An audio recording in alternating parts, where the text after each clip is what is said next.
E aí você pode iniciar a sua apresentação. Bom dia a todos. Desde já peço desculpas por não ligar a câmera, realmente por questões de internet. E também desde já pedindo desculpa caso tenha algum barulho. É que no prédio está tendo reforma e é inevitável essas coisas. Então, o meu slide está passando só.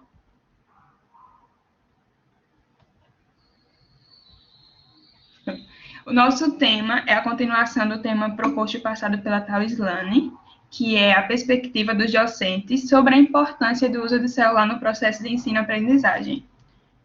Como os alunos alegaram que alguns professores não utilizavam a ferramenta e mesmo assim o aluno já utilizava por uso próprio, então a gente foi em busca dos professores, porque eles não usam ou se eles eram contra e a favor. E a nossa equipe é composta por mim, Ana Flávia dos Santos Zeferino, a Talislane, o Claudevânio, a Denise, Diogo, o Marcelo e é orientada pela professora Aldene Feitosa.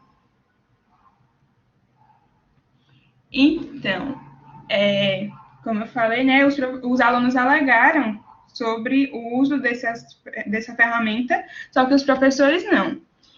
E o Julião, ele afirma que as tecnologias estão cada vez mais inseridas no cotidiano social.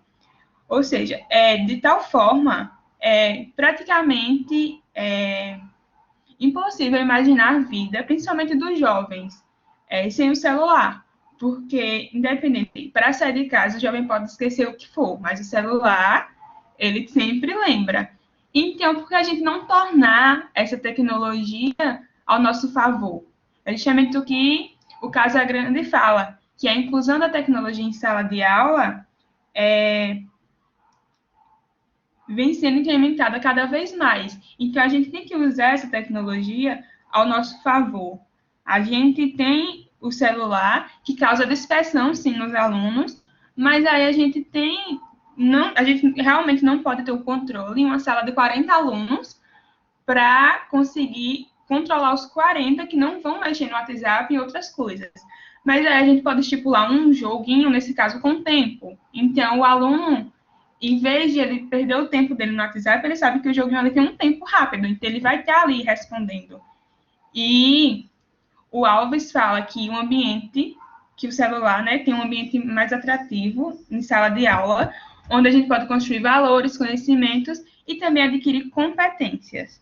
Então, mais à frente, o Silva Prates e o Ribeiro, ele fala sobre a resistência entre os professores, que foi justamente isso que a gente foi atrás, a gente foi procurar saber por que os professores não utilizam. Então, ele falou que essa resistência dos professores está associada à necessidade de uma capacitação, além do que a falta de internet em sala de aula, principalmente nas escolas públicas, a gente pode até ter conhecimento da área, a gente pode até querer inserir essas tecnologias na estrutura escolar, mas como a gente vai fazer isso em sala de aula presencial, já que a gente tem essa dificuldade com a internet? Mas aí, como a gente está no momento em aulas remotas, é um pouco mais fácil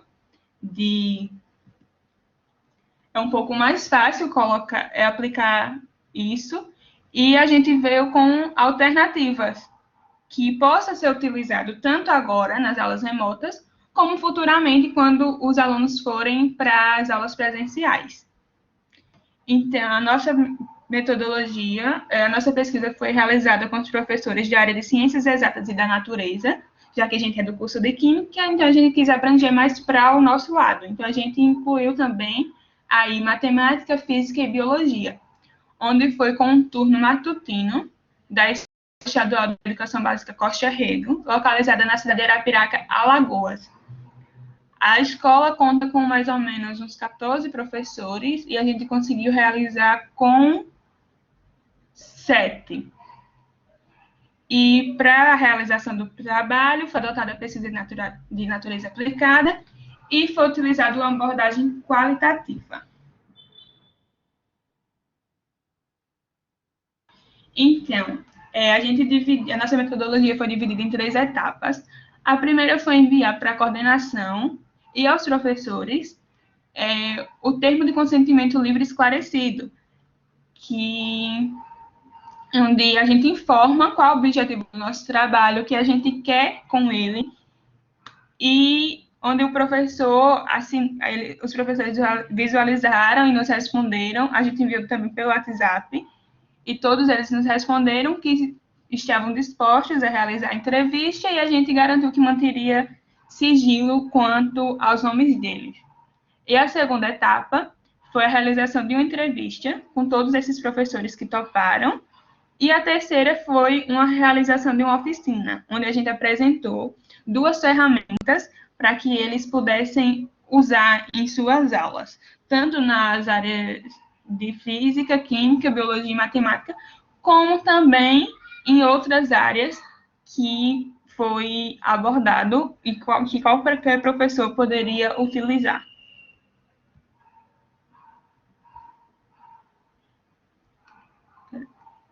Então, para a entrevista, contou-se com a colaboração de 7 professores das áreas de ciências exatas e natureza, e para manter o sigilo, a gente nomeou esses professores alfabeticamente, de A a G, onde a gente obteve a resposta de cada um e nomeou com essas coisas.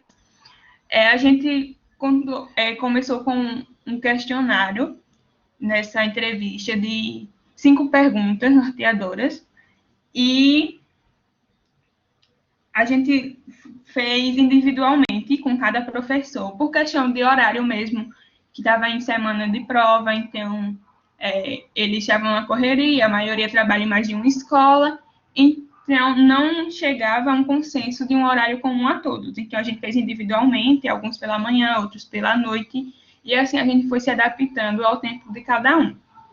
Então, a primeira pergunta foi: qual o seu pensamento? Qual o seu pensamento sobre o uso do celular na sala de aula? E se ele era contra ou a favor.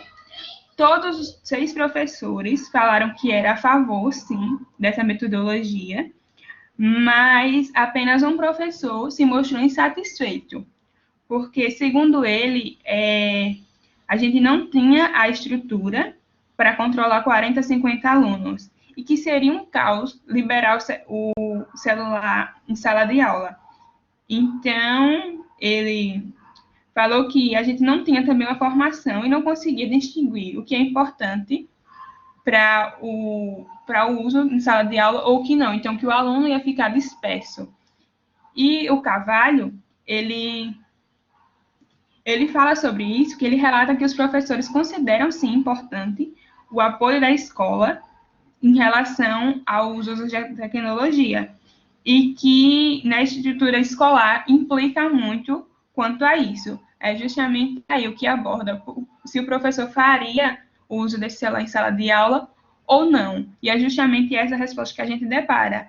Tem professores que utilizam, sim, mas que alegaram isso, que a falta de estrutura, de material, que não dava auxílio. Até porque, até um data show que queira usar, tem que agendar um tempo antes, sempre é isso, o professor quer usar no mesmo horário, então eles têm que agendar com antecedência. Então é justamente isso que dificulta o uso. E o Alves, em 2018, ele fez uma crítica, que foi a respeito dessa falta de iniciativa da escola, que a escola poderia fazer o uso de novas tecnologias, que se adequasse e se desenvolvesse tecnologicamente. Mas aí também veio o caso que é escola pública, a gente tem poucos recursos, então, de fato, não dá para utilizar. E outra pergunta foi: como o senhor permite o uso do smartphone por parte dos alunos em suas aulas? Alguns professores disseram que liberavam, um caso ou outro, um pai liga, uma coisa, eles não restringiam o aluno a isso. Mas apenas o professor F que disse que, de forma alguma, ele deixava o uso do celular na sua aula, porque iria atrapalhar o desenvolvimento do aluno.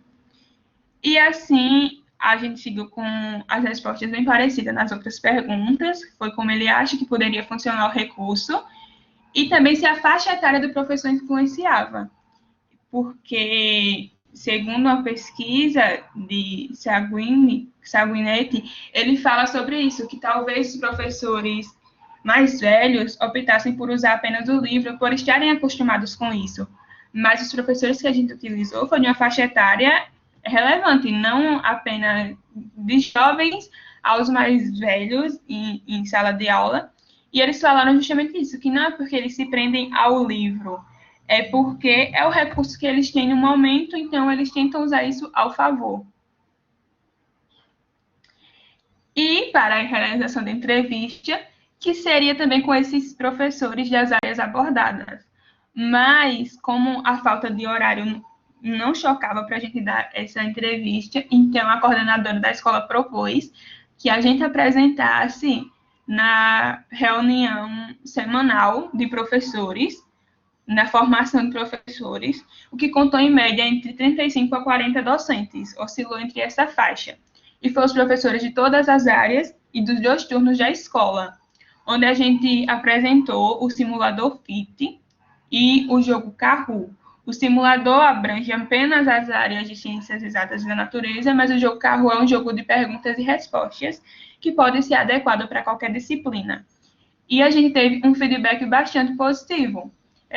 Os professores gostaram muito, inclusive o de língua portuguesa, interagiu bastante.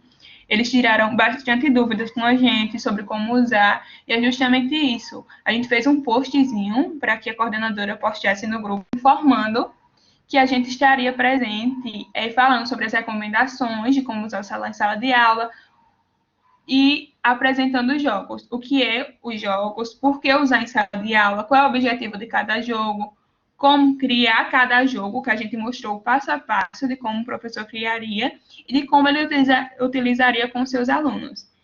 E, a partir daí, a gente veio para a conclusão, que a gente concluiu que, sim, os professores concordam quanto o celular é um dispositivo bem avaliado por eles, né, e o quanto ele era importante ser utilizado de forma didática, mas que não tinha esse apoio da escola, não é da escola a gestão, porque a gestão concorda muito também com o fato de utilizar, mas é a questão de estrutura que a escola não dá.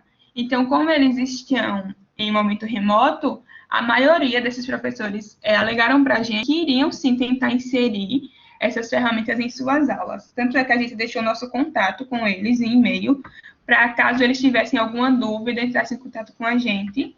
E a gente criou um slide mostrando como criar o jogo e como jogar. Então, a gente enviou para a coordenadora, para que ela repassasse para os professores, para eles consultarem, caso tivesse alguma dúvida, e falar com a gente. Então, aqui foram as referências utilizadas no nosso trabalho. É isso e obrigada.